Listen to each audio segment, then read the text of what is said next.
Ever heard the saying that Allah forgives you 70 times a day? It's a powerful idea, but is it actually in the Quran? The truth is, the Quran tells us something even more profound.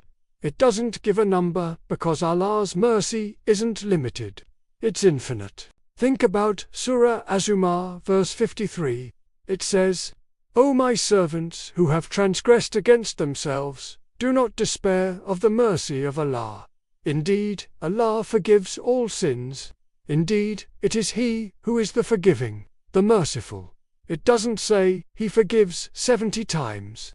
It says He forgives all sins for those who turn back to Him. So, what's the biggest thing holding you back from seeking that forgiveness?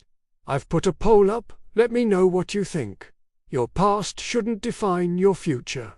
Every single day is a fresh start, a new chance to turn back to the most merciful. Let's make today count. Thanks for watching.